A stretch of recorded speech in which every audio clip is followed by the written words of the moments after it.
Olá, estamos iniciando mais um programa Diálogos na UB e hoje nós vamos ter um diálogo com o professor Celso José Martinazzo, professor da Unijuí.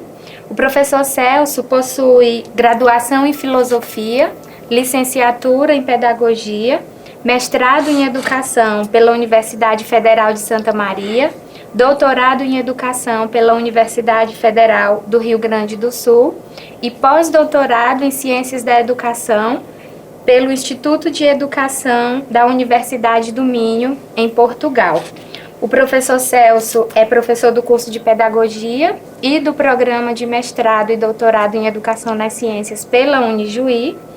Tem grande experiência na área da educação, com ênfase em filosofia, fundamentos da educação e como foco principal a teoria da complexidade, que é o que vamos tematizar aqui, principalmente relacionado à educação. Professor Celso, é muito bom recebê-lo à nossa instituição. Professor Celso, que também foi meu orientador no mestrado, me ajudou aí nos direcionamentos da construção da dissertação. Professor Celso, mais uma vez, seja bem-vindo e obrigada pela disponibilidade de participar conosco aqui do Diálogos na UB. Boa tarde a todos, é um prazer estar aqui gravando esse programa de Diálogos na Unibalsas e um prazer muito particular dialogar contigo, com todos os que vão nos ouvir, pois você foi minha orientada, orientada, é mestre, e hoje participa do programa de doutorado nessa integração que nós da Unijuí mantemos aqui com o Unibalsas. E é uma alegria, desde ontem estou aqui na cidade, conhecendo pela primeira vez, embora já conhecia o estado do Maranhão, a cidade Imperatriz, mas aqui em Balsas é a primeira vez, e aqui na Unibalsas passarei esta semana, e é com muita alegria que com os alunos do mestrado e doutorado, vamos trabalhar aí algumas ideias, né, para a qual eu estou desafiado há algum tempo e estou pesquisando, escrevendo e, enfim, está orientando também toda a minha prática, que é pensar a teoria da complexidade e vincular um pouco essa teoria com a questão da educação. Direcionando, então, assim, professor, o nosso tema, pensar um pouco a educação com a complexidade. Nós temos aí o grande nome, que é o Edgar Morin, né, que é antropólogo, sociólogo e filósofo. Eu gostaria que o senhor começasse dizendo assim, quem é o Edgar Morin, o que é importante nós sabermos sobre ele, a fim de entendermos melhor a complexidade. A partir de onde ele nos apresenta esse paradigma complexo, esse pensamento complexo. Sim, são vários desafios aí que você me põe, né? Mas eu começaria dizendo que realmente o Edgar Morin, que é um cognome, né? O primeiro nome dele era Edgar Naum, e era um nome judeu, e na França o judaísmo sempre foi muito marcado exatamente pelos conflitos que teve aí com a Alemanha na última guerra. Então ele usa esse pseudônimo, Edgar Morin, e com isso ele tem toda a sua obra publicada e é conhecido mundialmente por esse nome. Eu diria, não sou só eu que digo, tem o Juremir Machado, que é um colunista do Correio do Povo, ele tem uma última escrita dele, diz assim, no mundo contemporâneo não tem para ninguém, né? Morin é um pensador, digamos assim, multiverso, né? Que é um sociólogo, que é um economista, que nunca se fixou exatamente num curso, numa especialização, porque ele tem que ultrapassar, ele tem que transcender esse campo específico. Então ele é um pensador que coletou, digamos assim, na história do pensamento humano, tudo o que ele entendeu que seria importante para compor uma nova visão de mundo, de uma nova visão de sociedade, uma nova visão, enfim, da forma de ser e de viver. Então ele, como todo projeto teórico dos pensadores, ele vai se fazendo à medida em que ele vai evoluindo no tempo e na história. Então até os 40, 50 anos, ele teve muitas produções assim, mas voltadas para o cinema, voltadas para outros focos. A teoria da complexidade vai entrar na vida dele, é quase que coetâneo com o século XX. ele é de 21, então a partir dos anos 50, 60, já com 50 anos, né, é que ele começa a pensar numa teoria que ele vai chamar, como ele mesmo diz, né, na falta de outro nome, de complexidade. Porque assim como nós temos teoria marxista, porque deriva de Marx, ou a hermenêutica, porque tem a ver com a interpretação, com Hermes, né, ou teoria crítica, ele podia até ter colocado teoria moriniana, né? Mas ele mesmo gosta de dizer, não é a teoria dele, né? Ele é um arquiteto da teoria, ele é alguém que buscou nas diferentes fontes, ele chama de meus demônios, meus filósofos, né? Que são aqueles que inspiraram ele para dizer como eu posso compreender essa realidade que está aí. É uma realidade complexa e que, infelizmente, ao longo da história, os pensadores, enfim, os teóricos, simplificaram a realidade. Então, se a realidade é complexa, nós precisamos de princípios cognitivos, de inteligência para compreender essa complexidade. E não foi o que aconteceu na história. Na história nós tivemos diferentes paradigmas, diferentes modos de compreender, todos eles com certo estreitamento de visão. Então Morin pretendeu e ainda está sendo desafiado a isso, a partir da década de 70, ele começa a escrever o método 1, e ele acha que vai escrever o método 1 e para por aí, mas daí ele vai no 2, vai no 3, e finalmente ele chegou no 6º. E há quem diga que ele está pensando em escrever um 7º já, né? Que seria uma síntese de todos esses volumes anteriores. O que a gente deduz disso? Que a teoria, o pensamento não é algo pronto, acabado, pleno, ele sempre é recorrente, sempre se refaz, e sempre com novas luzes, com novos tempos. O importante, me parece, é ter, né, instrumentos mais apropriados para nós dialogar com essa realidade que é complexa. Então, complexidade, dizendo na falta de outro termo, né, eu cheguei ao termo complexidade, que significa que tudo está ligado junto, toda a parte tem a ver com o todo e vice-versa, a realidade se comporta, evolui por emergências, desdobramentos. Então, para compreender isso, ele criou alguns princípios que ao longo da conversa nós podemos fazer esse comparativo. Quais eram os princípios dominantes digamos assim, no modelo ocidental, né, que nós vivemos e somos iluminados por eles, e qual é, digamos, a proposta ou o modelo de pensamento diferente que ele nos propõe. Segundo Morin, como você falou em teoria, ele nos traz que a teoria não é o conhecimento, ela permite o conhecimento, né? E coloca ainda que toda teoria está à beira da degradação, é achatada e simplificada. O que isso nos leva a pensar? O que isso nos possibilita pensar, assim, em termos de complexidade? Então, a teoria, ela tem um viés assim, um pouco pejorativo. Muita gente diz, isso é muito teórico, ou outros dizem, isso é muito prático. Mas a teoria é um conjunto de ideias que servem para iluminar uma prática. Então isso seria teoria. Então os teóricos, né? A educação escolar é uma prática, a pedagogia é uma teoria que tenta explicar a prática. Então, da prática se tiram teorias, e as teorias refazem as práticas. Então, há um movimento, um elo recursivo entre um e outro, que não pode se separar, segmentar.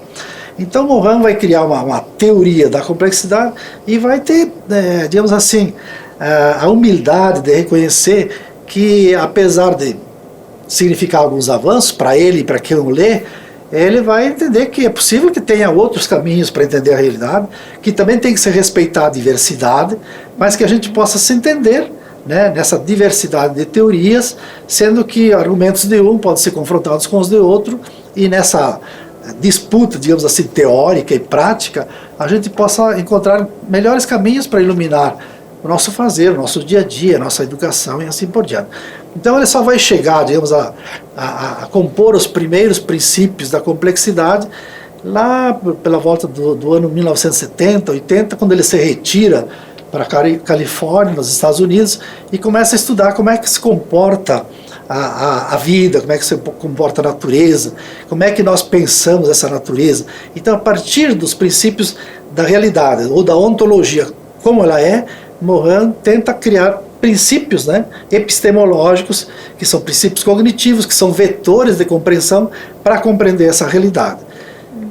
Professor, quando nós estudamos, assim, quando eu mesma comecei a estudar a complexidade, a partir das leituras do Morin, parece que a gente espera, assim, que exista um método. Parece que vai chegar um momento em que o Edgar Morin nos diz como exatamente fazer isso, como ter essa compreensão.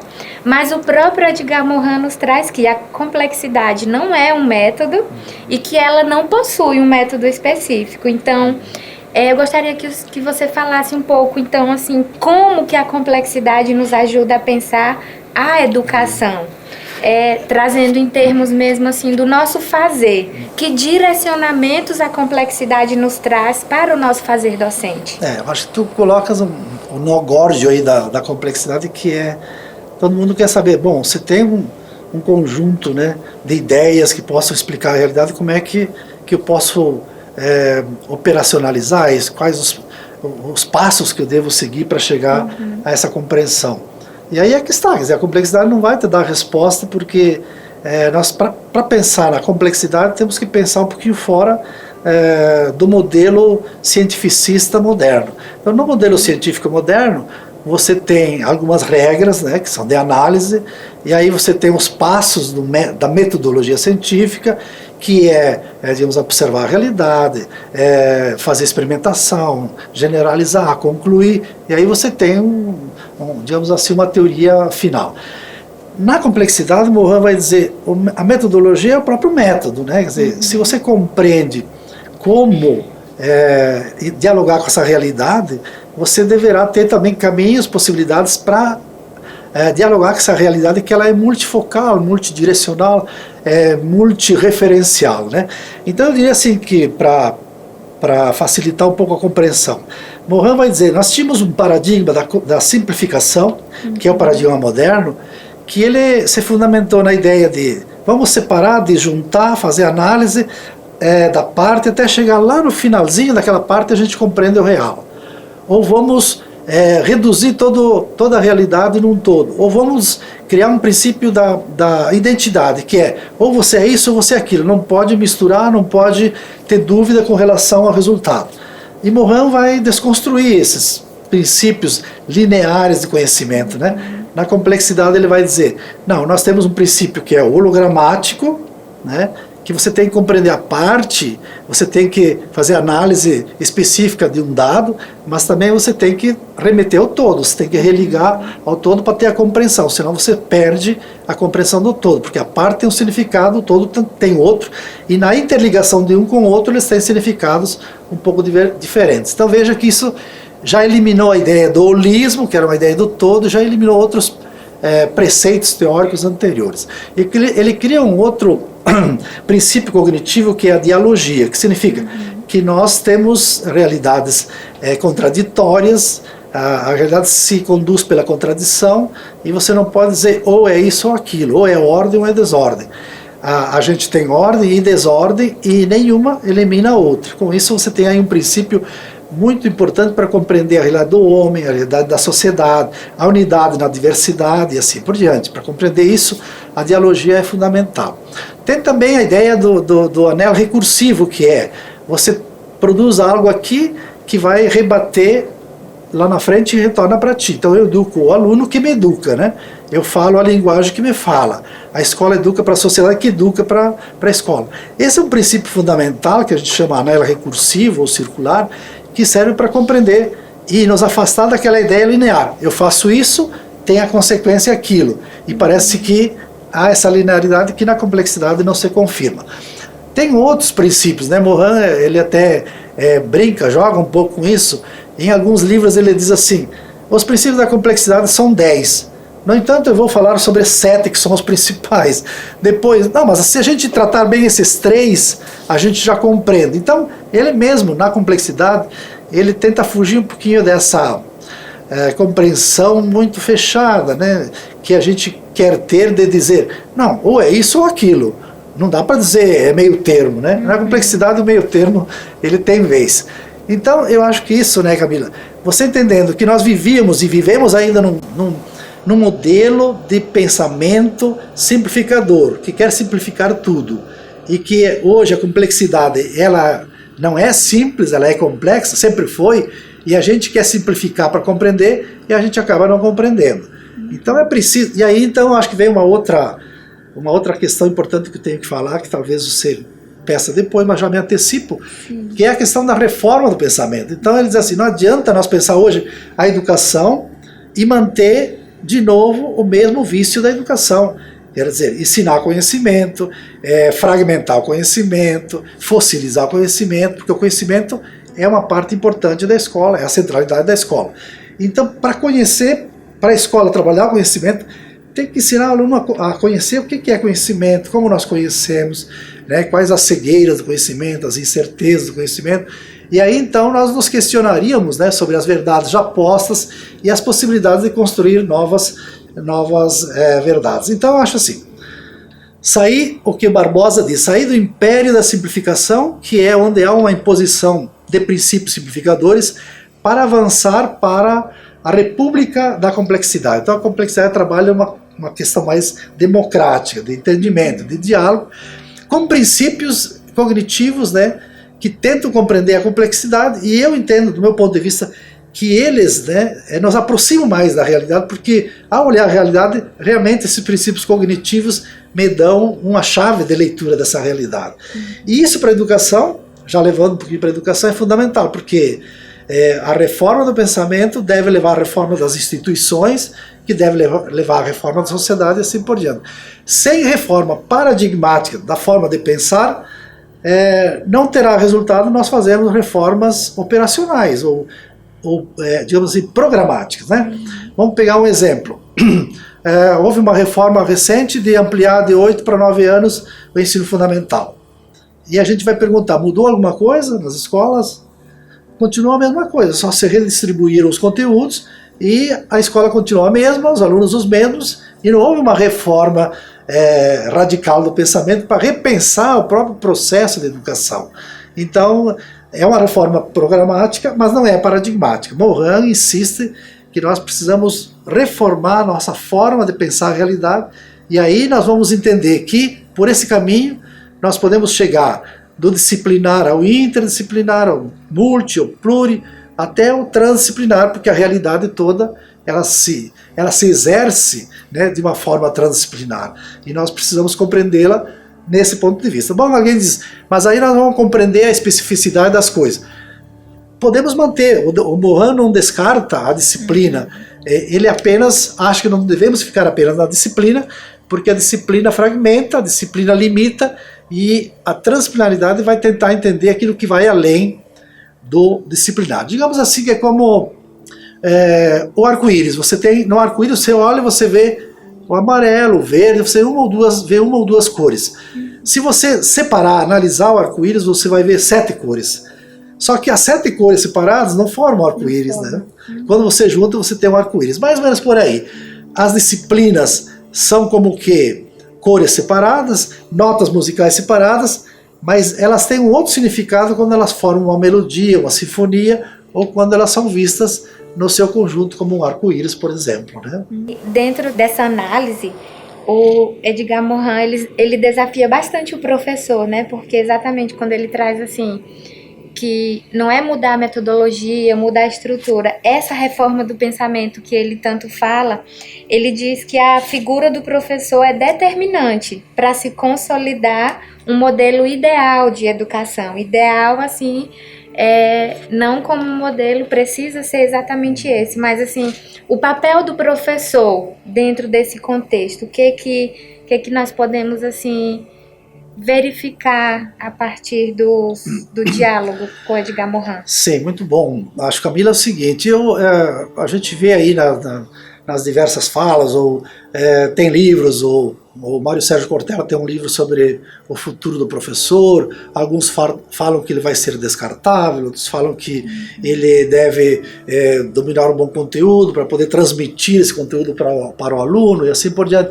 Então, Morin, eu acho que a mensagem que ele nos traz é simples. Tem no livro dos últimos dele, Ensinar a Viver, que ele diz que o papel do professor é mais ou menos o de um maestro de uma orquestra, né? Então, a gente tem 15, 20, 30 alunos, cada um com sua especificidade, cada um dominando digamos assim, um órgão, ou um teclado, ou um violão, um violino, e o professor é aquele que vai tentar compreender todas as diferenças e, ao mesmo tempo, dinamizar, né, que essas diferenças formem aí uma estrutura maior de compreensão.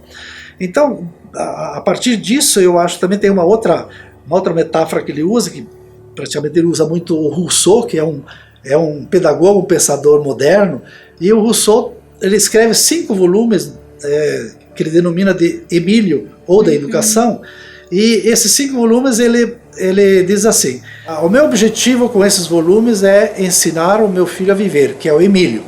Então o primeiro volume vai tratar da educação do Emílio, do 0 aos 2 anos, o segundo dos 2 aos 5, e ele vai dizer o que em cada etapa tem que ser ensinado para o filho dele. E aí vai também chegar a etapa do Emílio ir para a escola, do Emílio casar e assim por diante.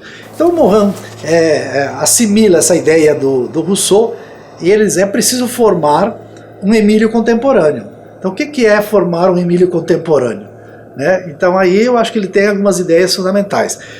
Uma ideia ele traz lá do Montaigne, que é um moderno, lá do seu início, que o moderno diz assim: o professor tem que trabalhar a ideia de ensinar tudo a todos e formar uma cabeça bem feita. Na época, a cabeça bem feita era o aluno saber muitas informações, até porque no século XVI e XVII o total do conhecimento podia ser reduzido numa enciclopédia, enfim, num conjunto de livros. Então a cabeça bem feita era ter uma cabeça erudita, enciclopédica e assim por diante. Então ele vai tomar essa ideia. O que é uma cabeça bem feita hoje para formar um Emílio contemporâneo, né? A cabeça bem feita hoje é a cabeça que sabe pensar de forma complexa. É a cabeça que vai saber operar com os princípios da complexidade, com a dialogia, com a hologramaticidade, com o elo recursivo e assim por diante. Então, aprender a pensar de forma complexa para viver de forma complexa.